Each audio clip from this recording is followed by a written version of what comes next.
नमस्कार जय Jagannath simple kitchen family रे आपण मानक अनेक अनेक स्वागत। पश्चिम ओडिशार बहुत फेमस रेसिपी जार ना हूँ चक्का पिठा। पिठा विषय आपण मान तो जानिथिबे, किंतु आज किपरि भाबरे प्रस्तुत होता है चक्का पिठा आज वीडियो रे आपण मानक सह शेयर करिवि। ता पूर्वरु यदि चैनल रे नुआ अछंती चैनल को सब्सक्राइब करनेबे और एई भली नुआ नुआ रेसिपी यदि आपण मानक भल लागुथाय ताले वीडियो को लाइक करिवा पई जमारू भूलबेनि।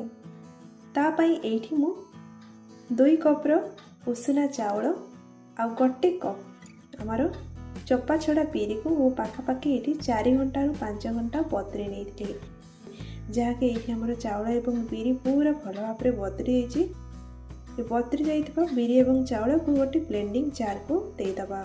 से हल्का पानी ऐड करिबा एवं बिरी एवं चाउल को बाटी नबा। देखो ये मु चाउल एवं बिरी को बाटी आनी। बिरी एवं चाउल को बाटिबा समय रे हल्का दरदरा रखी बाटिबा हमर पिठाटी खाइबा पे बाहर एकदम क्रिस्पी हेकी प्रस्तुत होता है। देखो यहीपरि फेज बाय फेज ये मु सबुतक बिरी एवं चाउल को बाटी आनी। तापर आम या कभर करी पाखापाखि 4 रु 5 घंटा छाड़ीदबा। तापर बसईदबा गैस उपर गोटे कड़ईटे और से देदबा 2 रु 3 चमच तेल हल्का गरम होइसले मु ऐड करुची आधा चामच जीरा 1/4 टीस्पून फुटुण आउ ये ऐड करिबा गोटे मीडियम साइज कटा होइतबा टमाटो हल्का ऐड करिबा लूण ऐड करिबा द्वारा हमर टमाटो भीतर भल भाव में सॉफ्ट हो। तापर आम ये ऐड करिबा छेचा होइतबा पियाज एवं रसुण दे सारी हल्का भाजी नबा। देखंतु एठी आम ऐड कर पियाज एवं रसुण हल्का गोल्डन ब्राउन कलर आसीगलानी। तो ये स्टेज रे ऐड करदेबा अल्प टिके पानी एवं आउ थे भल भाव में मिक्स करवा। हल्का कलर आने ऐड करवा 1/4 teaspoon Kashmir red chilli powder और राग पर ये ऐड करवा आधा चामच लंका गुंड, आधा चामच जीरा गुंड और आधा चामच धनिया गुंड ऐड करवा। ये सब मसला को दे हल्का भल भाव में मिक्स करवा और तापर ऐड करवा आधा चामच हलदी गुंड। तो ये सब मसला को दे हल्का भाजी नवा।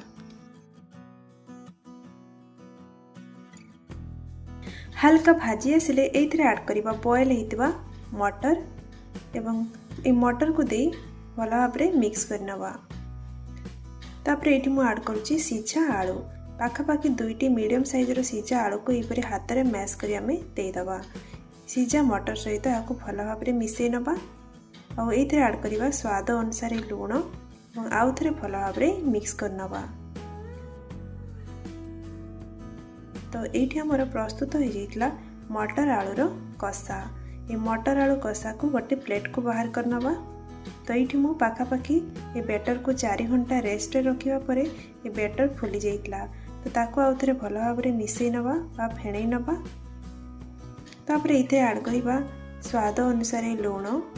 तापर ये मु ऐड करछि 1/4 टीस्पून जुआणी को यपरि हाथ में हल्का मैश करी देदबा। किछि छेचा होइतबा अदा किछि भृसंग पत्र ऐड करवा आ गोटे मीडियम साइजर पियाज को ताको पतला पतला काटि निते ताको मध्य ऐड करवा। तापर ये ऐड करवा हमर 1/4 टीस्पून मीठा सोडा बा खाइबा सोडा। ये सब को दे सारा पर हाथ में आउ थे भल भाव में मिसई नबा। ये आमर बरा छाणीबा पई बैटर प्रस्तुत हो जाइतला। तापर आमे जो मटर आलू कषार छोट छोट गला बनै नबा।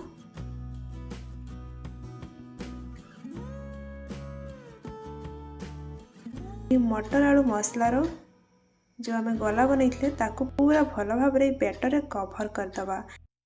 पूरा यहपरी बैटर को ठीक रखिबे, जमा भी पानिया करें। कभर कर तेल रे पकेवा।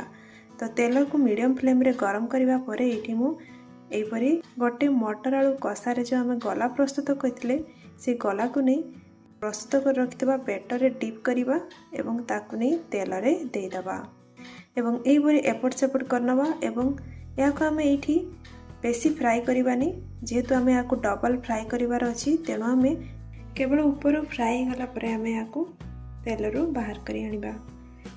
देखंतु तेलर सबुतक पिठा को ये बाहर कर नहींचे। तो एबे आमे पिठा गुड़ी को ठंडा होगा छाड़िबा। गोटे पीस पिठा को गोटे एपरी गोटे प्लेट रे रखिबा। ता ऊपर एपरी गोटे छोट प्लेट को नहीं हल्का प्रेस करिबा। चक्का पिठा बनईचे ठीक चक्का परिका ये पिठार सेप आसीबो।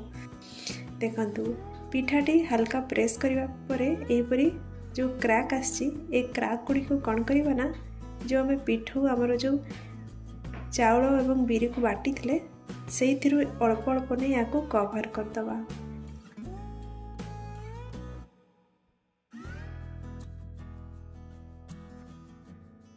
बेसी मोटारे कवर करबानी हल्का हल्का एपरी याको कवर कर दबा। तापर पुणी ए पिठा को नहीं गरम होइतबा तेल रे दे दबा एवं मीडियम फ्लेम रे पिठार हल्का गोल्डन ब्राउन कलर आसवा पर्यंत पिठा को एपट सेपट करी फ्राई करिबा।